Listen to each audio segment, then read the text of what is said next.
जहांगीरपुरी हिंसा मामले में गिरफ्तारियां अभी भी जारी हैं और अब तक पुलिस ने इस मामले में 3 एफआईआर दर्ज तो कर ली हैं, जबकि 24 आरोपियों को गिरफ्तार अभी तक किया जा चुका है। ये इसमें बड़ी अपडेट है। सोमवार को इस मामले से जुड़े एक अहम आरोपी सोनू चिकना को भी पुलिस ने गिरफ्तार कर लिया है। जी हां, ये वही सोनू चिकना है जिसका गोली चलाते हुए वीडियो सोशल मीडिया पर वायरल है। नीले कुर्ते में ये कैसे फायरिंग कर रहा है, इस वीडियो में आप देखिए जो आपके सामने है। इस वक्त हिंसा की जांच को लेकर खुद गृह मंत्री ने पुलिस को सख्त निर्देश दिए हैं। गृह मंत्री अमित शाह ने निर्देश जारी किया है कि जांच के लिए जो भी जरूरी कदम हो वो उठाए जाएं, ताकि दिल्ली में इस तरह की घटना दोबारा से ना हो। तो बड़ी खबर, जहांगीरपुरी हिंसा पर दिल्ली पुलिस ने आरंभिक रिपोर्ट केंद्रीय गृह मंत्रालय को दे दी है और इस रिपोर्ट में पूरे घटनाक्रम की जानकारी देते हुए दिल्ली पुलिस ने क्या कार्रवाई की, इस बारे में बताया है। ये बताया गया है कि अब तक 24 गिरफ्तार हो चुके हैं और हिंसा में इस्तेमाल हथियार भी बरामद है। सूत्रों के मुताबिक रिपोर्ट में यह कहा गया कि हिंसा आपराधिक षड्यंत्र की वजह से हुई। हिंसा के बाद क्या क्या एहतियाती कदम उठाए गए हैं, इसका भी रिपोर्ट में जिक्र किया गया। यानी अब तक कितनी गिरफ्तारी हुई, क्या क्या रिपोर्ट साक्ष्य इस वक्त पुलिस टीम के पास है। इसी के साथ हिंसा में जो हथियार इस्तेमाल किया गया उसकी बरामदगी हो चुकी है। 14 को गिरफ्तार किया गया है। 3 अलग अलग एफआईआर दर्ज हुई हैं और साथ ही आपराधिक षड्यंत्र की वजह से यह हिंसा हुई, इसका विशेष तौर पर इस रिपोर्ट में जिक्र है। और हिंसा के बाद क्या क्या एहतियाती कदम उठाए गए हैं, इसका भी रिपोर्ट में जिक्र किया गया है। आपको बता दें, इसी पर आज अपडेट ये थी कि पैरामिलिट्री फोर्सेस की तैनाती और बढ़ा दी गई है।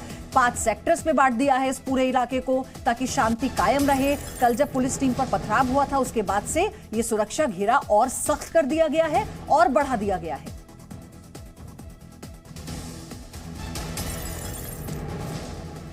एक और बड़ी खबर यह है कि जहांगीरपुरी हिंसा की जो जांच है, इसमें एक बड़ा खुलासा हुआ। क्या खुलासा? कि पुलिस को जांच में यह पता लगा है कि शनिवार को जिस दौरान शोभा यात्रा निकल रही थी, उस दौरान जहांगीरपुरी की सी ब्लॉक की जामा मस्जिद के ऊपर मस्जिद का इमाम और अन्य लोग खड़े हुए थे। उन्होंने ही दरअसल अंसार को फोन कर बुलाया था, जिसके बाद अंसार अपने 4 से 5 साथियों के साथ मस्जिद के बाहर पहुंचता है और शोभा यात्रा में चल रहे लोगों से बहस करने लगता है। तभी यह विवाद बढ़ता है और फिर होती है पत्थरबाजी। यानी ये बहुत बड़ा खुलासा है। मस्जिद का इमाम की उसकी छत पर खड़े होना, फोन करके अंसार को बुलाना और उसी के बाद ये पूरा घटनाक्रम सिलसिलेवार तरीके से अंजाम दिया गया। यानी ये संयोग, आपको बताएं, ये सहयोग नहीं प्रयोग जिसकी बात आ रही थी सामने, यही ये प्रूव होता हुआ दिखता है।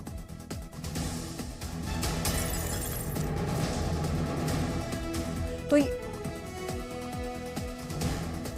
क्रोनोलॉजी समझना आपके लिए बहुत जरूरी है जहांगीरपुरी हिंसा की। ये बार बार हम आपको बताते हैं कैसे मस्जिद की छत पर इमाम पहुंचता है, इमाम के साथ लोग उस छत पर मौजूद होते हैं।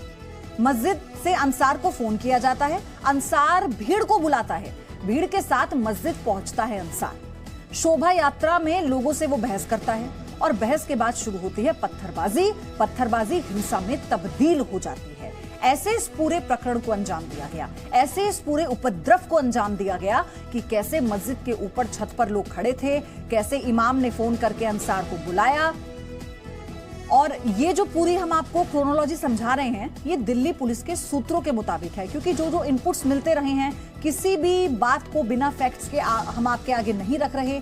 जो कुछ भी हमारे पास ऑफिशियल है, हर एक जानकारी उसी के बिना पर हम आप तक पहुंचा रहे हैं। जहांगीरपुरी में हुई हिंसा की पूरी क्रोनोलॉजी इस वक्त आपके सामने है।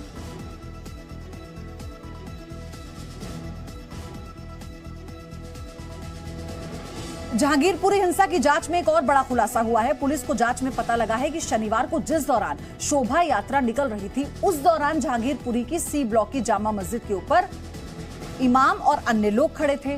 उन्होंने ही अंसार को फोन करके बुलाया था, जिसके बाद अंसार अपने 4 से 5 साथियों के साथ मस्जिद के बाहर पहुंचा और शोभा यात्रा में लोगों से बहस करने लगा, जिसके बाद ये पूरा मामला, ये पूरी घटना शुरू होती है।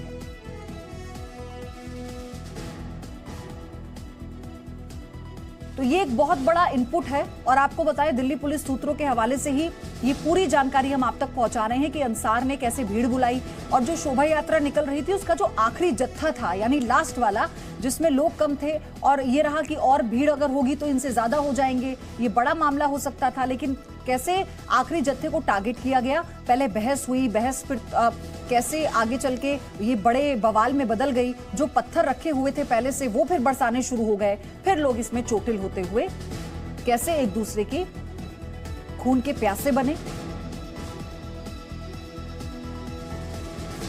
चलिए, मेरे सहयोगी राजू राज जुड़ चुके हैं इस वक्त मेरे साथ इस पूरी खबर पर। राजू राज, सबसे बड़ी अपडेट इसमें यह है कि वो इमाम जो छत पर मौजूद था, जिसने अंसार को फोन किया और फिर इस पूरी घटनाक्रम को अंजाम दिया गया, ये सूत्रों के हवाले से खबर आई है हमारे पास। आप इसमें बताइए क्या और जानकारी है, क्या डिटेल्स है? देखिए, बता दूं कि जिस दिन वो 16 तारीख को जब शाम को घटना घटी थी और जब कुशल चौक से ठीक यहाँ से लगभग 100 मीटर के दूर पर आप ये मस्जिद देख रहे हैं, यहाँ पर जब शोभा यात्रा पहुंची थी तो उस दौरान ये खबर आई और ये एफआईआर में लिखा गया कि अंसार ने अपने 4 से 5 साथियों को यहाँ पर बुला लिया था। लेकिन जानकारी ये आई है अब खुल के कि अंसार के आने से पहले, अंसार उस वक्त यहाँ पर नहीं था, उसके आने से पहले जो मस्जिद के इमाम है सलाउद्दीन, उन्होंने अंसार को फोन किया और उसके बाद अंसार अपने साथियों को लेकर आया और उसी वक्त यहाँ पर जो झगड़े की शुरुआत है वहीं पर हुई। और उसके बाद जैसे ही शोभा यात्रा लगभग 100 मीटर की दूरी पर इस कुशल चौक पर जहाँ पर मैं हूँ, यहाँ पर जैसे ही पहुंची, दोनों तरफ से पथराव शुरू हो गए थे। पथराव इस गली की तरफ से शुरू हुआ और दूसरी तरफ इधर से भी पथराव शुरू हुआ।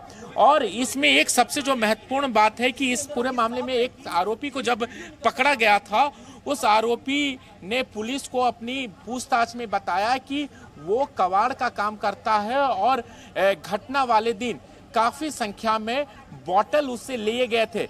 यानी साफ है कि इसकी प्लानिंग और साजिश रची गई थी, क्योंकि बोतल लेने के पीछे वजह क्या थी ये अब बिल्कुल क्लियर साफ हो पा रहा है। और यही वजह है कि जिस दिन इस पूरे घटनाक्रम को अंजाम दिया गया और पथराव किए गए, उस दिन बोतल भी फेंके गए थे। तो कहीं ना कहीं इस पूरे मामले में अब जांच की जो दिशा है और दशा है वो जो मस्जिद के इमाम है उनके ऊपर भी जाके टिकती है, भी पूछताछ करे।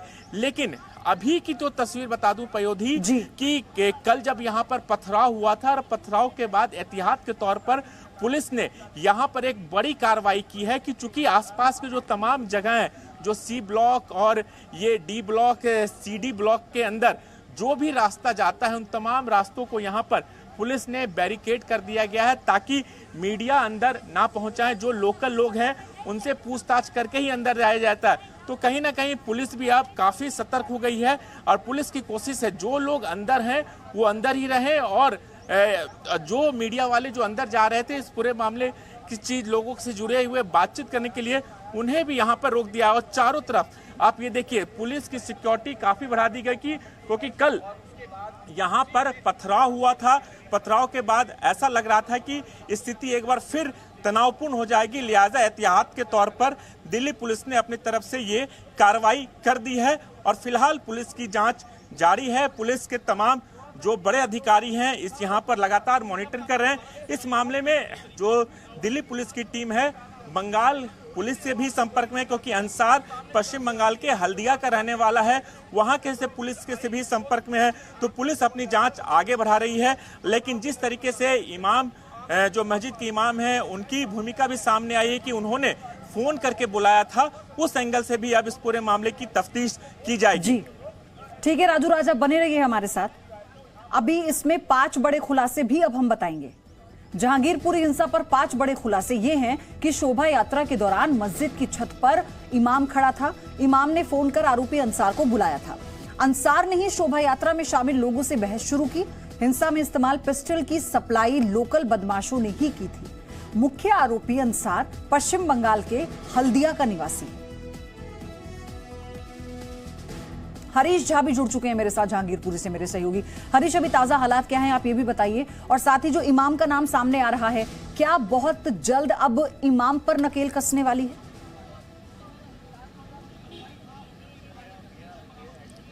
जी देखिए, अभी ताज़ा रिपोर्ट हम आपको ग्राउंड जीरो से दिखा देते हैं कि ये देखिए बिल्कुल जो सी ब्लॉक का जो एरिया है उसको पूरी तरीके से, जैसे कि हमने सुबह भी बताया था कि 5 सेक्टरों में इस पूरे एरिया को बांट दिया गया है और 5 सेक्टरों में एक एडिशनल डीसीपी के साथ एक एसीपी और उसके बाद भारी पुलिस बल जो है वो तैनात है। और पूरे इलाके में जिस तरीके की जो नज़र है वो पैनी नज़र लगातार पुलिस की हो या पैरामिलिट्री फोर्सेज की हो पूरी तरीके से रखी जा रही है। ऊपर एक बात और आपको बता दें कि जो ये सी ब्लॉक का एरिया जहाँ से सबसे ज़्यादा आरोपी जो हैं वो पकड़े गए हैं, उस पूरे एरिया को पूरी तरीके से बंद कर दिया गया है। यानी आम जनों के लिए, आम लोगों के लिए यहां आने का बिल्कुल मनाही है और बिल्कुल रास्ता पूरी तरीके से बंद कर दिया गया है। इसके अलावा अगर हम आपको मस्जिद का एरिया दिखाएं जिसको सेक्टर 1 नाम दिया गया है, इसको भी पूरी तरीके से आम लोगों के लिए जो है वो बंद कर दिया गया है। आम लोगों के आना जाना यहां से बिल्कुल बंद कर दिया गया है और पूरे इलाके पर जो है वो लगातार दिल्ली पुलिस और पैरामिलिट्री फोर्सेज की जो है तैनाती की गई है और लगातार उनकी पैनी नजर है कि सिचुएशन को कंट्रोल में रखा जा सके। हालांकि अभी सिचुएशन लगातार पीसफुल है यहाँ पर, पिछले 66 घंटों से लगभग हम हालात देख रहे हैं। लेकिन अगर अभी की बात करें तो पैनी नजर जो है वो दिल्ली पुलिस, पैरामिलिट्री फोर्सेज की सबकी बनी हुई है और सिचुएशन को अभी लगातार मॉनिटर किया जा रहा है। और सबसे बड़ी बात यह है कि जो हालात वहां पर हैं उसी को देखते हुए ये पैरामिलिट्री जो फोर्सेज हैं इन्हें वहां पर तैनाती इनकी ज्यादा कर दी गई है। राजू राज, लेकिन सबसे बड़ा सवाल ये है कि कल जब पुलिस टीम पर पथराव हुआ उसके बाद से अब ये भी जांच का विषय बन जाता है कि अगर ये पथराव हुआ था और जो हिंसा के दिन पथराव हुआ था, क्या ये वाकई सुनियोजित था? क्योंकि ऐसा तो है नहीं कि पत्थर ढूंढ के लाए गए होंगे तभी और पुलिस टीम पर बरसाए गए होंगे, तो पहले से घरों में पत्थर थे ना। तो क्या अब कुछ ऐसे और घर भी हैं जहां पर ये टीम जा सकती है, देख सकती है चीजों को? देखिए पयोधी, इस पूरे मामले में दिल्ली पुलिस इस एंगल से भी तफ्तीश कर रही है और दिल्ली पुलिस की टीम तमाम जो राजधानी दिल्ली में सिर्फ जहांगीरपुरी नहीं, तमाम जो संवेदनशील इलाके हैं उन तमाम जगहों पे ड्रोन के जरिए निगरानी रख रहे हैं कि किन किन छतों पर कहां पर ऐसे एलिमेंट्स हैं, ऐसे पत्थर रखे गए हैं।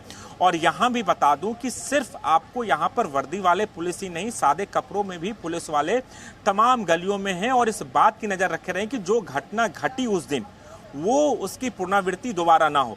क्योंकि जिस तरीके से 16 तारीख को जब शोभा यात्रा पे पथराव हुआ, उसके बाद जिस तरीके से आगजनी हुई, हिंसा बढ़ी, उसके बाद जब पुलिस इस पूरे मामले में कार्रवाई कर रही थी उस दौरान तमाम जो महिलाएं हैं उन्होंने पुलिस पर पत्थर मारे।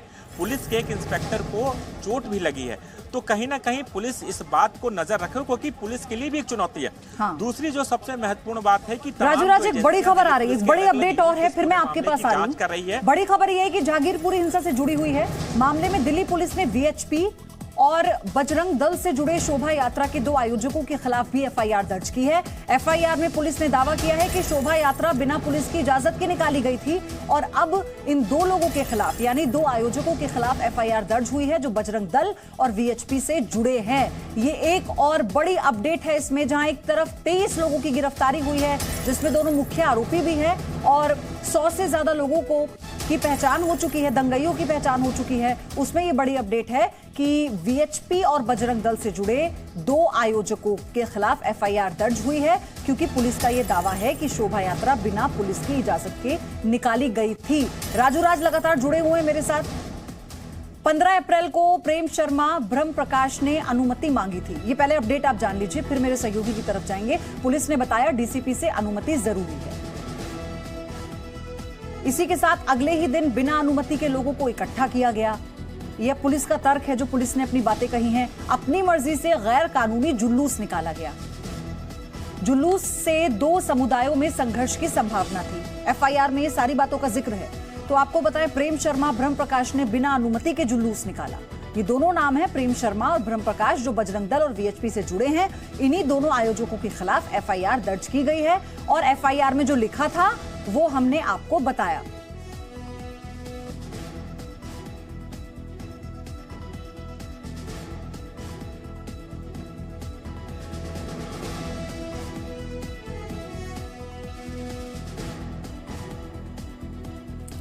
प्रेम शर्मा ब्रह्म प्रकाश ने बिना अनुमति के जुलूस निकाला था, यह तर्क दिया गया है एफआईआर में और इसलिए इन दोनों के खिलाफ एफआईआर दर्ज की गई है। तो ये इसमें बड़ी अपडेट है। हमारे साथ प्रेम जी हैं, प्रेम जी से सीधे बात करते हैं। प्रेम जी, पूरा घटनाक्रम क्या हुआ, कैसे मुकदमा लिखा गया, क्या पूरा एक अचानक से एक ऐसा क्रम बना कि नहीं आप लोगों पे भी मुकदमा हो रहा है? देखिए हम लोगों ने बाकायदा परमिशन ले रखी है, दोनों थानों से परमिशन ले रखी है, और उसके बाद भी अगर मुकदमा हुआ तो ये किसके कहने पर हुआ, किसके दबाव में हुआ, उस पर उनको जवाब देना चाहिए। बाकी जो भी हमारा संविधान के अनुसार उन्होंने हमें कानून के हिसाब से बुलाया था, हम लोग गए थे, उन्होंने हमें अरेस्ट किया। अरेस्ट होने के बाद में फिर जो जिस हिसाब से अधिकारियों को सूचना मिली उन्होंने फिर हमारी जमानत कराई। कल आप जब थाने पहुंचे हैं तो किस प्रकार की क्या बातचीत हुई, क्या आपको बताया गया, वहां पे क्या आधार बताया गया मुकदमा लेके जाने का? भाई उन्होंने हमें बताया आपने परमिशन नहीं ली है और इसलिए आपको अरेस्ट कर रहे हैं, और मतलब आपको परमिशन की मंजूरी नहीं मिली थी। तो हम लोगों ने यही कहा कि भाई परमिशन अगर नहीं थी तो आपने निकालने क्यों दिया यात्रा को। 17 तारीख को जिस तरीके से परमिशन हमने मांगी थी एक यात्रा की और आपने नहीं दी, तो हमने नहीं निकाली यात्रा। यहाँ पे एक बड़ा सवाल तो प्रशासन पे भी उठ जाता है कि अगर परमिशन नहीं थी तो वहाँ पर जो प्रशासन था वो कैसे पहुँचा था? हाँ, ये भी बात है क्योंकि प्रशासन हमारे साथ था, और जो भी हादसा वहाँ पर हुआ उसके बाद प्रशासन एकदम हमारे साथ था, और उनके होने की वजह से ही वहाँ पर बड़ा हादसा होने से बच गया। क्योंकि वो जो भी हमारे साथ 8-10 लोग थे पुलिस अधिकारी, उन्होंने एकदम जिस तरीके से हमला हुआ उन्होंने एकदम ह्यूमन वॉल बना करके हम लोगों को बचाया है।